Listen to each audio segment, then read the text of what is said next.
Hello class. As you know, we are studying about the structure of atom.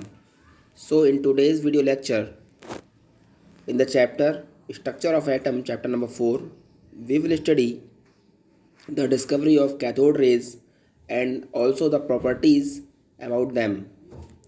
So the first topic is there, that cathode rays, how are they produced? Okay. So as in the last video lecture, I told you about the discovery of cathode rays, that these rays was discovered by J.J. Thomson by performing experiment regarding to the discovery of these rays called the J.J. Thomson's experiment of discharge tube experiment, in which he says that he said that how the cathode rays were discovered. Okay, so what is the experimental setup of discovering the cathode rays? As you know, in the experimental setup, there is a discharge tube shown in the figure like it, in which there is a cathode. Actually, cathode is a negative pole of a battery, and this is the anode. It is the positive pole of a battery. This is the discharge tube. As you see in the figure, it is a discharge tube made up of glass, in which these two poles are attached from a battery. It is the battery. Okay, and all the gas is vacuum out from the vacuum pump fitted there, as you see here. Okay, इस discharge tube के अंदर की जितनी भी air होती है उसको हम वैक्यूम पंप की सहायता से बाहर निकाल देते हैं, और उसके बाद इसमें कोई भी अदर गैस, वो चाहे हाइड्रोजन हो, चाहे ऑक्सीजन हो, चाहे नाइट्रोजन हो, बहुत थोड़ा सा अमाउंट इसके अंदर हम फिल कर देते हैं. ओके, तो उन्होंने बहुत थोड़ा सा अमाउंट किसी भी गैस का, सपोज कीजिए हाइड्रोजन गैस का बहुत थोड़ा सा अमाउंट इस डिस्चार्ज ट्यूब के अंदर उन्होंने फिल कर दिया. अब चूंकि जो अमाउंट उन्होंने इस गैस का इस डिस्चार्ज ट्यूब में फिल किया था वो बहुत ही कम क्वांटिटी में था, that's why the pressure of gas inside this discharge tube was very less. Okay, about 10 to the power minus 5 atmospheric pressure. ठीक है, and then a very high voltage about 10,000 volt was applied between these two poles. Okay, so what was the observation taken by them? उन्होंने क्या observations लिए? उन्होंने देखा कि cathode पोल के सामने जो वॉल है यहाँ पर कुछ ग्लोइंग आ रही थी, और उसको उन्होंने इस तरीके से ऑब्जर्वेशन में अपने नोट किया कि that there may be some rays produced at the cathode which move from cathode to anode. So these rays, the constituent particle of these rays by which they are formed, they may be negatively charged particles. Okay, इसके बाद ये देखिए, जैसा कि यहाँ पे discussion में बताया हुआ है, when a very high electrical potential of 10,000 volts is applied across the gas taken in a discharge tube at very low pressure. यानी जो गैस की जो क्वांटिटी थी इस डिस्चार्ज ट्यूब के अंदर बहुत ही कम अमाउंट में भरी हुई थी, जब अप्लाई किया गया तो क्या हुआ? Some radiations are emitted from the cathode. These radiations are called cathode rays. ठीक है, तो यह सेटअप था, ये इसके बारे में थोड़ा सा डिस्क्रिप्शन आपको लिखना है. Now the properties of cathode rays, जैसे कि मैंने आपको पहले भी अपनी जूम मीटिंग में आपको कैथोड रेज की प्रॉपर्टीज़ के बारे में डिफरेंट जो एक्सपेरिमेंट हुए उसके बारे में आपको फिगर ड्रॉ करके आपको बताया था। आज इसके बारे में आपको मैं रिटन में जो नोट्स दे रहा हूँ उसमें आपको एक्सप्लेन कर रहा हूँ, जरा ध्यान से समझिएगा कि characteristics of cathode rays. The first characteristics of cathode rays is that cathode rays emitted either from the metal which constitute the cathode or from the gas enclosed in the discharge tube। Cathode rays क्या कहाँ से emitted होती हैं? Cathode raise या तो cathode का जो पोल बनाया हुआ है हमने जिस भी मेटल का वहाँ से प्रोड्यूस हो रही हैं, या फिर वो रेज उस गैस के पार्टिकल्स से प्रोड्यूस हो रही हैं जो कि उस डिस्चार्ज ट्यूब के अंदर एट दैट टाइम फिल्ड है, भरी हुई है। ठीक है।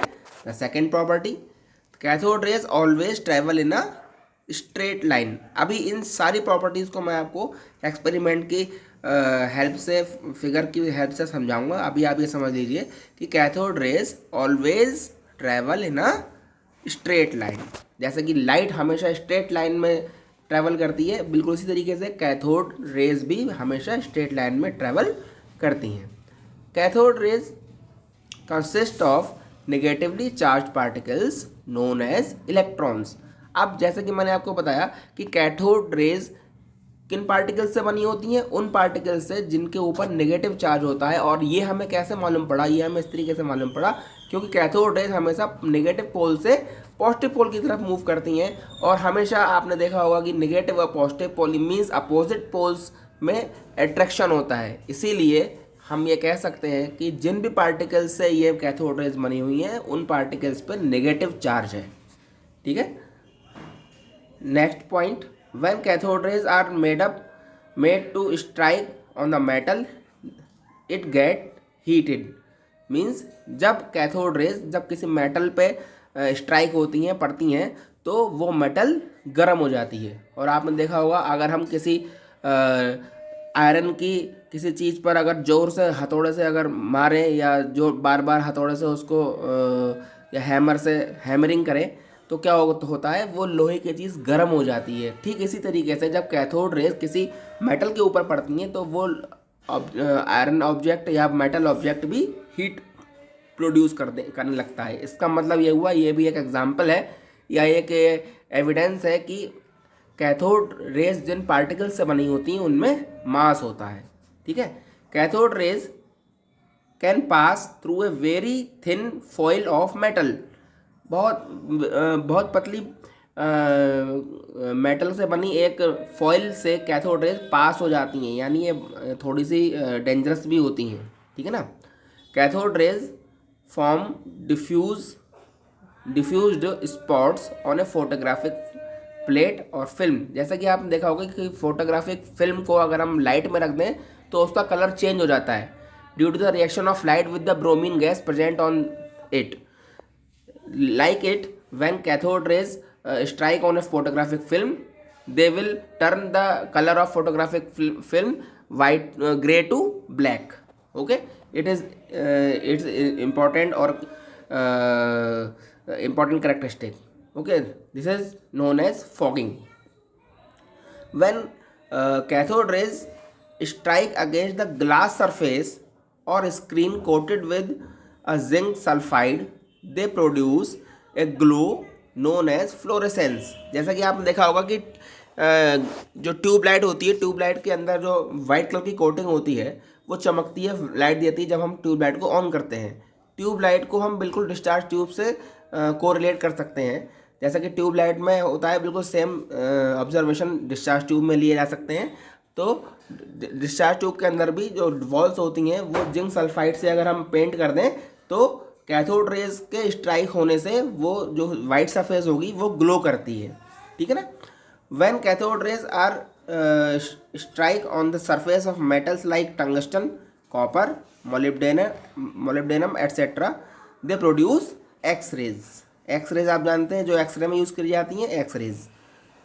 Cathode rays are deflected from by the electric and magnetic field. अगर हम कैथोड रेज के पाथ में इलेक्ट्रिक या मैग्नेटिक फील्ड को अगर लगा दें तो ये अपने पाथ से डिफ्लेक्ट हो जाती हैं। अब हम इन चीज़ों को फिगर्स की सहायता से समझेंगे। यहाँ पर ये ध्यान से देखिएगा आप, ये कैथोड रेज इस कैथोड पोल से प्रोड्यूस हो रही हैं, और जब इसके बीच में ये मेटल ऑब्जेक्ट यहाँ पे लगा दिया तो हमने देखा कि इसके सामने वाली स्क्रीन पर एक ब्लैक कलर की एक शेडो जैसी बन गई है। ये शेडो आपको रेड कलर से मैं पॉइंट का पॉइंट आउट कर रहा हूँ, क्यों आप ध्यान से देखिएगा, ठीक है। ये एक ब्लैक कलर की शेडो बन गई है। इसका मतलब ये है कि कैथोड रेज हमेशा स्ट्रेट लाइन में ट्रैवल करती हैं, और इनके लाइन में जो भी कोई ऑब्जेक्ट आता है उससे अगर ये रुक जाए तो पीछे की तरफ एक शेडो फॉर्म होती है। इससे ये प्रूव हो जाता है कि cathode rays always move in the straight line. अब ये देखिए पिन व्हील वाला एक्सपेरिमेंट जो मैंने लास्ट क्लास में आपको बताया था, इसको फिगर के साथ यहाँ समझा रहा हूँ कि अगर इस डिस्चार्ज ट्यूब में एक छोटा सा पिन व्हील यहाँ पे लगा लिया जाए, जैसे ये पिन व्हील लगाया हुआ है, बहुत छोटा सा एक व्हील जैसे एक स्ट्रक्चर है, तो और इस डिस्चार्ज ट्यूब में जब प्रॉपर कंडीशन में हम जब कैथोड रेज को प्रोड्यूस करेंगे, then what will happen, the particle constituents of the cathode rays when strike on the wheels of on the fins of this wheel, then this wheel will move in the circular revolution. Okay, ये circular motion में ये wheel के जो पंख है ये movement करने लगेंगे, ठीक है ना। इससे ये प्रूव होता है जैसे कि इन कैथोड रेस के जो पार्टिकल्स हैं उनमें थोड़ा बहुत मास होता है। Cathode rays particle strike the blades of the paddle wheel and set into the motion. इससे ये क्या पता चला, जैसा कि आपने देखा होगा कि विंड मिल में जब पानी बहुत तेज़ स्पीड से विंड मिल के पंखों पर फिन्स पर गिरता है तो क्या होता है, उस विंड मिल में एक मोशन आ जाता है, ठीक है। ठीक वैसे ही जब ये पार्टिकल इस छोटे से पंखे से टकराते हैं तो इसके पर भी घूमने लगते हैं। इससे ये प्रूफ होता है कि इसके पार्टिकल्स में थोड़ा बहुत मास है, ठीक है। तो नेक्स्ट एक्सपेरिमेंट इज दैट कि उसने क्या किया, थॉमसन ने चार्ज देखने के लिए कि एक कौन से चार्ज होते हैं एक्चुअली, उसने एनोड तक पहुंचने से पहले ही इन दोनों पोल्स के बीच में अलग से दो पोल इलेक्ट्रिसिटी के लगा दिए। इसमें एक था पॉजिटिवली चार्ज पोल और दूसरा था नेगेटिवली चार्ज पोल। और जब उसने इस डिस्चार्ज ट्यूब के अंदर इलेक्ट्रिसिटी प्रोवाइड की, पास की, तो उसने क्या देखा कि कैथोड रेज कहाँ की तरफ मूव कर रही थी, cathode rays were move towards the positively charge pole. It says that the positively charged plate attract the particles of cathode rays, and it proves that the particles which are responsible to construct the cathode rays are formed by the help of the negatively charged particle. Further they were known as the electrons. Okay, तो ये थी discovery electrons की। और electrons जो particle हैं, जो कि constituent particle है कैथोड रेज के, उन पे नेगेटिव चार्ज होता है और उनके अंदर को थोड़ा बहुत मास भी होता है। Now the next study is that the determination of charge and mass of an electron. अब इस जो कॉन्स्टिट्यूएंट पार्टिकल था, इसका एक्चुअल चार्ज और एक्चुअल मास कैसे निकाला गया। इसका एक्चुअल चार्ज निकाला R.A. मिलिकन, ये एक साइंटिस्ट था जिसने अपने ऑयल ड्रॉप एक्सपेरिमेंट की हेल्प से, कौन सा एक्सपेरिमेंट, ऑयल ड्रॉप एक्सपेरिमेंट, इसकी हेल्प से उसने इसका चार्ज निकाला, इस पार्टिकल का actual charge which was 1.6 into 10⁻⁻⁻ 19 coulomb. Okay, this negative charge of the electron was regarded as single unit negative charge, क्योंकि ये नेगेटिव चार्ज अपने आसपास के चार्ज से सबसे ज़्यादा छोटा था, इसलिए इसको सिंगल यूनिट नेगेटिव चार्ज भी बोलते हैं। मीन्स अगर हम इलेक्ट्रॉन के चार्ज की एब्सोल्यूट वैल्यू की बात करें तो ये होता है -1.6 इंटू 10⁻⁻19 कूलॉम। और इसको हम क्वेश्चन में लगाते समय अगर -1 भी, अगर हमें कहीं हेल्प की जरूरत हो रही तो हम -1 भी यूज़ कर सकते हैं, ठीक है। यानी single negative charge means the charge of one electron particle. Okay, the mass of the electron was also determined by some experiment done by different scientists, which was observed as 9.1 into 10⁻⁻31 kilogram. इसको अगर आप grams में change करेंगे तो grams में change होने पर क्या हो जाएगा, ये इसको हम मल्टीप्लाई कर देंगे 10⁻³ से, जिसके बाद इसकी वैल्यू हो जाएगी 9.1 into 10⁻⁻28 grams. Okay, so this was all about today's class. In the next class we will study about the discovery of protons and neutrons. Thank you class.